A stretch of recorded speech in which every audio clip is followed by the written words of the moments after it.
Hola, ¿qué tal, queridos amigos? Bienvenidos a un nuevo episodio de Vladimir y Punto. Nuestro entrevistado de hoy, Carlos Raúl Hernández, PhD en estudios políticos, especialista en análisis de la situación político-histórica, estratégica, en fin, un hombre de pensamiento. Tú eres un tintán, pero serio. Sí, los tintán de los buenos. De los buenos. De los de Barinas. De los de Barinas. ¿Verdad que tú eres de Barinas, chico? ¿Verdad que tú naciste en Barinas? Qué casualidad. Bueno, no exactamente nací, pero me crié allá. ¿Te criaste en Barinas? Sí, nací en Caracas, aquí en la Pastora. ¿Y qué Chávez tú de Barinas? Bueno, bastante, pues nosotros convivimos en el liceo y, bueno, él conocía algunas de mis aventuras y yo de las de él. Así es el caso del comandante Chávez.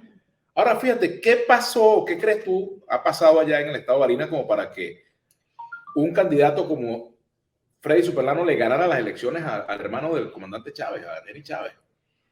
Bueno, lo que le decía yo en estos días, no sé dónde, es que ya Barinas está harta de esa casa real, que de real lo que tiene es su incompetencia administrativa. Barinas es un desastre hoy y lo es desde hace mucho tiempo. Y la verdad es que sienten los barineses la necesidad de quitarse de encima ese yugo simbólico que tienen. Pero además, esas elecciones no hubieran tenido mucha pena ni mucha gloria, hubieran sido unas elecciones con un final de fotografía. Pero un sector del chavismo creo que se dedicó a sabotearle el éxito a Maduro, porque las elecciones habían sido aplaudidas, habían funcionado muy bien, tuvieron reconocimiento de la comunidad internacional, no hubo incidentes que lamentar. Fueron unas elecciones bastante normales en el sentido, de acuerdo con los parámetros que se utilizan para medirlas, y creo que lo de Barinas le dio la oportunidad a un sector del PCB al que... Del PSUV.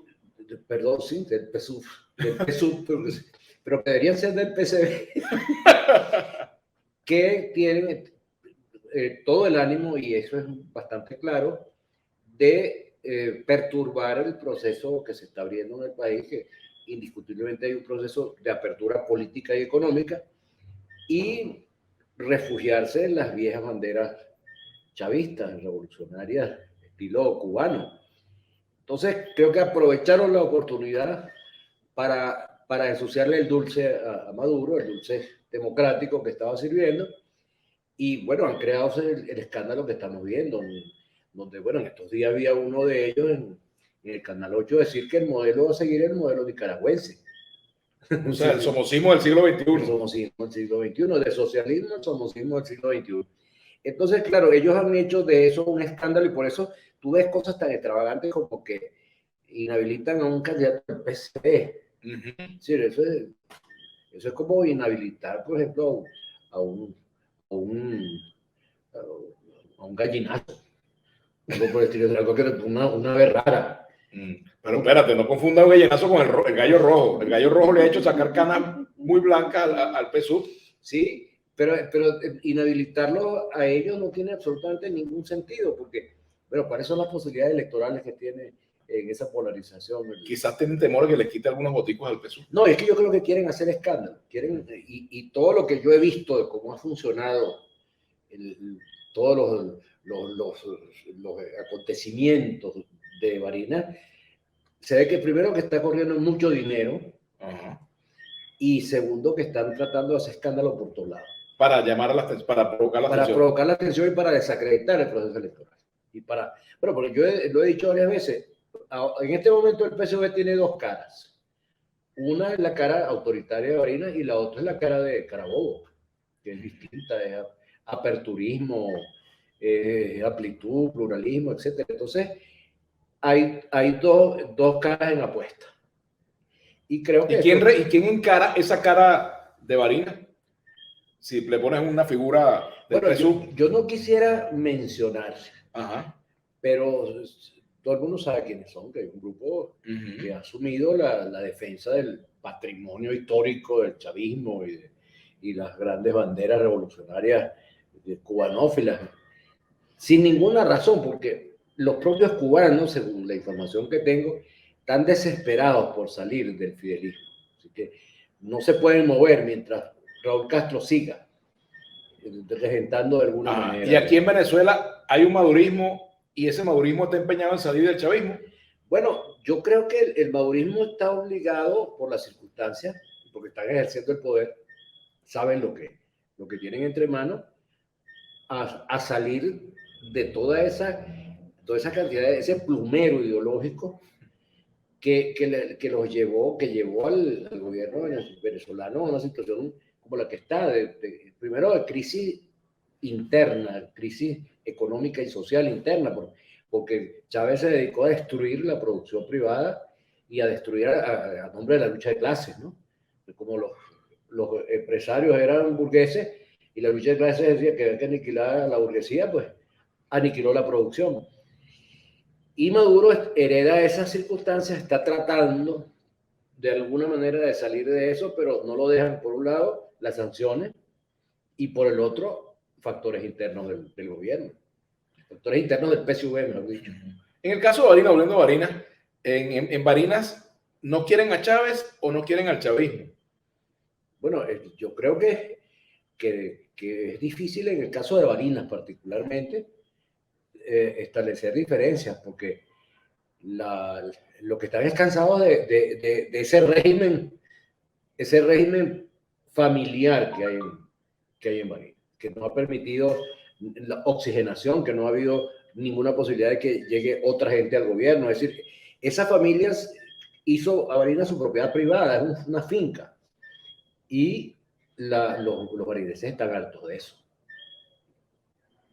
Ahora, Carlos Raúl, fíjate, también hay que tomar en cuenta un factor. Hubo una disputa interna en el PSUV muy ruda en Barinas por la candidatura entre Argenis Chávez y un sobrino que se llama Huguito, por cierto, Hugo Chávez. Rafael, sí. Exacto, esa no habrá sido la causa de la derrota, la disputa, más que el cansancio de la población con el chavismo allá. Es un factor. Sí, seguramente tiene que ver, pero sin embargo, el resultado fue cabeza a cabeza. ¿Sí? Una altísima polarización entre el candidato de la MUD y Chávez. Es decir, que no parece que hubiera erosionado mucho el conflicto interno, no parece. Habría que decirle a Luis Vicente León que haga unos cálculos, unas inferencias estadísticas ahí. Como la carrera de caballo, en el papel, ¿quién parte con ventaja? ¿Arriaza o Garrido, candidato de la MUD? ¿Jorge Arriaza del PSUV o Garrido, Sergio Garrido del... Bueno, yo la verdad es que no me atrevo a decirlo porque es que estoy viendo muchas cosas raras. Veo que la MUD está rechazando apoyo, una cosa que es un disparate. Mira, pero eso ha cambiado, aceptaron el apoyo de Avanzada Progresista, el apoyo del movimiento centrado, sí, el apoyo de Fuerza Vecinal, claro, el apoyo pero por otro lado dicen que los alacranes, entre los alacranes están nada menos que Acción Democrática, que los alacranes malditos que se han apropiado de las tarjetas, eso no pueden, ahí está COPEI, ahí está Acción Democrática, ahí están otras fuerzas, ¿no? Eso, y además en las elecciones, en procesos electorales no se habla de esos términos. Tú tienes que aceptar los votos de todo el mundo. Eso es una de las primeras lecciones que uno le da de política. Todo el mundo, todos los votos tienen peso. Tú puedes perder por un voto. Como, bueno, como casi que se puso aquí. Entonces no puedes andar rechazando. Una persona que tenga sentido común y tenga cabeza sabe que no puede rechazar votos y menos de partido. Entonces, eso no sé, porque eso está creando resentimientos entre los que incluso apoyaron, entre los que ya están apoyando y que los aceptan, la MUD los acepta con el pañuelo en la nariz, se están creando resentimientos.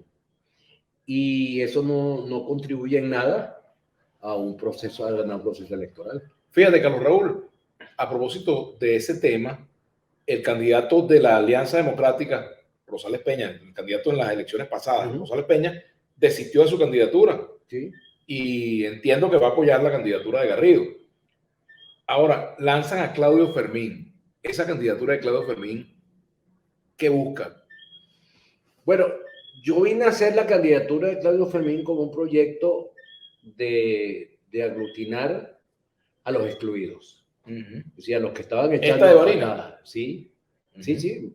Yo pude oír pues de las conversaciones. De un momento a otro eso cambió. Pero fíjate, él no aparece, él no vota en Barinas, no votó en Barinas la vez pasada, lo habilitaron. Tampoco Arreaza. Por eso.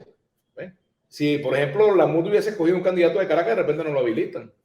Bueno, lo que pasa es que yo creo que, yo no sé si está, no lo tengo claro, si es que van a repetir el proceso electoral. Porque si repiten el proceso electoral tienen que hacer ese tipo de concesiones. Tienen que hacer algunas concesiones de ese tipo. Pareciera que es una nueva elección. Sí, si es una nueva elección, entonces podrían, bueno, yo no soy experto electoral, legal, pero sí tendrían que permitir que los candidatos se inscribieran, ¿no? El caso es que la candidatura de Claudio lucía como un intento de aglutinar a los rechazados por la MUD, me pareció a mí al principio, pero luego eso cambió y ahora veo que varios de ellos, los rechazados por la MUD, están apoyando al candidato de la MUD. ¿Tú le tienes simpatía a esa candidatura de Claudio allá en Barinas? Bueno, sí, yo le tengo simpatía a cualquier candidatura que derrote a los chavistas. A los chavistas de verdad, a la familia Chávez. No voy a decir a los chavistas, sino a la familia Chávez. Ahora, fíjate, en este caso, lo que puede provocar una tercera candidatura es la derrota de la candidatura opositora. Pero es que según entiendo hay 5 o 6 candidatos. Sí, hay unas cuantas, por supuesto. Entonces, esa ilusión de polarizar entre dos parece que no se va a dar. Porque es candidato el otro Superlano, que fue el que provocó la inhabilitación de Freddy Superlano. Y él es, bueno, yo lo conozco. Que podríamos decir que es un opositor al opositor. Y él es un candidato con una cierta fuerza en el municipio de Barinita. Tenía una fuerza ahí importante cuando yo lo conocí. Creo que fue alcalde de Barinita. Y hay otros ahí, uno de apellido Schwarzenegger. Schwarzenegger, sí. No, Schwarzenegger. Y bueno, hay varios candidatos ahí que no sé si serán candidaturas que se hacen para negociar, porque ahora hay una bolsa de candidaturas que se negocian y se llegan al final, o una candidatura para matar, como la de Miranda. No sabemos, vamos a ver. O como la de Lara, por ejemplo. Sí, son candidaturas para matar. Fíjate, ese acercamiento entre sectores de la Alianza Democrática y la MUD en Barinas presagia también posibles entendimientos de cara a las elecciones del 2024, presagia un reacomodo en los sectores opositores. Y si metemos en el análisis, en la olla de análisis, lo que está ocurriendo en el llamado gobierno interino, pues mucho más. Bueno, a mí, yo lo que pasa es que tengo una información desde hace 3 semanas y es que todo el que se la decía se burlaba de mí. Entonces me quedé callado, ¿no? Ajá. Yo tenía una información en la que había un acuerdo prácticamente firmado entre los dirigentes de Primera Justicia con el gobierno. Y en la última, si quieres te lo enseño ahora. Sí, y la última cláusula era que Julio Borges regresaría a Venezuela a hacer política en el año 2022. Y entonces... Eso pasaba por romper con el gobierno. ¿Tú viste ese documento? No, no lo he visto. Pero me lo has dicho. Bueno, si quieres se lo mostramos aquí a la audiencia de Vladimir y punto. Bueno, pero lo que pasa es que van a ver una pantalla quebrada. Pero tenía a mí me pareció muy creíble, pero a la gente no. La gente decía, eso no puede ser.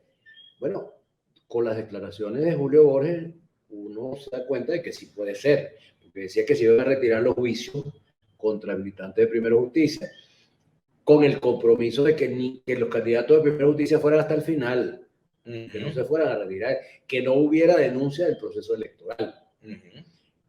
A cambio de eso, se les iba a buscar una manera de devolverles el partido y el regreso de Julio Borges a la política en Venezuela.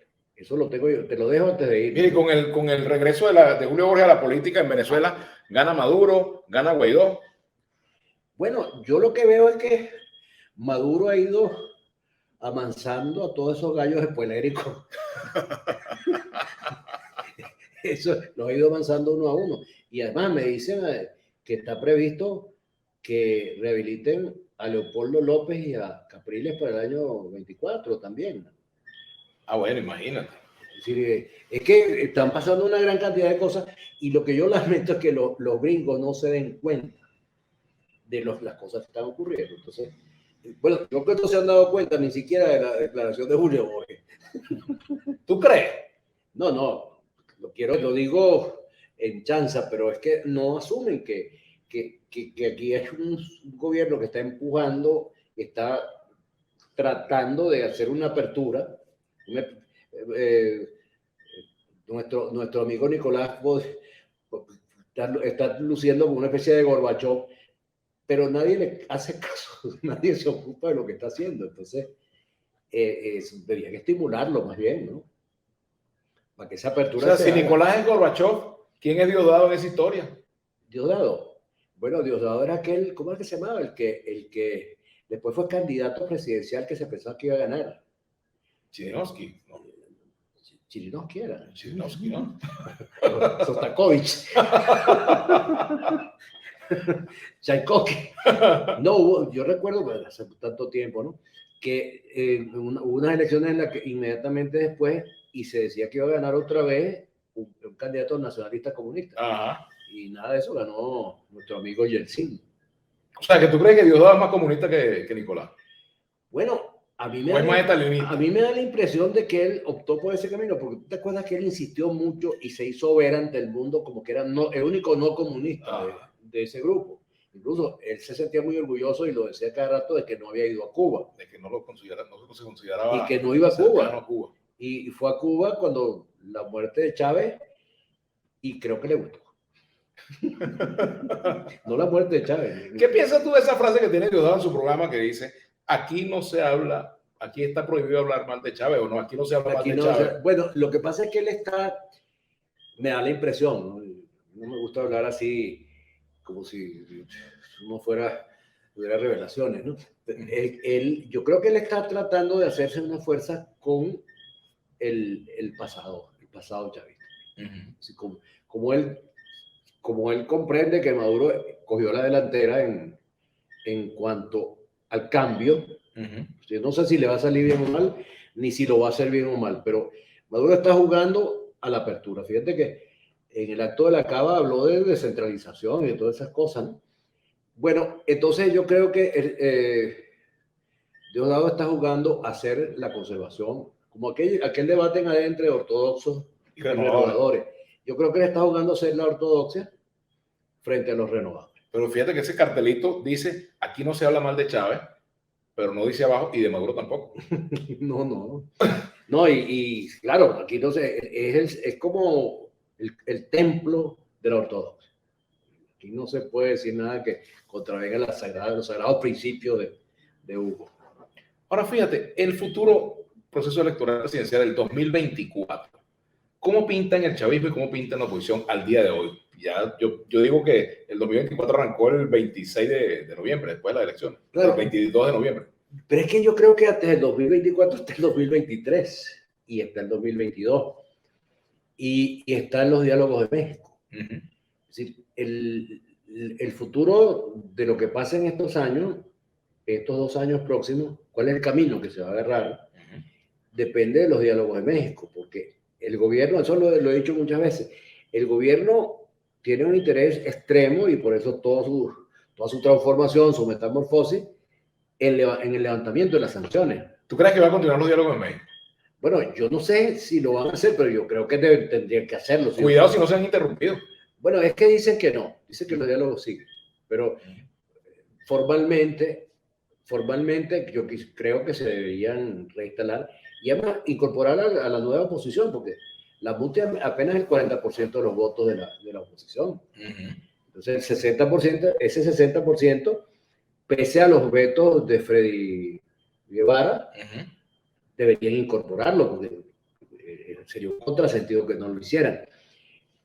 Yo creo que el camino para eliminar las sanciones, aunque eso no es fácil, pasa porque el gobierno tome decisiones de fondo. Y eso puede ser, lo he dicho varias veces, convocar un proceso electoral de la Asamblea Nacional, convocar una nueva Asamblea Nacional, porque esa Asamblea Nacional más bien fue un costo para el gobierno. Esa Asamblea Nacional no le pone nada a nadie. más bien es una especie de rémora. Y posiblemente, digo yo, un adelanto de las elecciones presidenciales. Sí, algo tiene que dar Maduro para que le quiten encima unas sanciones tan pesadas como las que tienen. Y no puede ser papelillo ni serpentina, ¿no? Tiene que ser algo sustantivo. Veremos si se ocurre. Bueno, Carlos Raúl, te agradezco mucho estos minutos acá en Vladimir y Punto, por Contrapunto. Será hasta la próxima. Gracias a ti.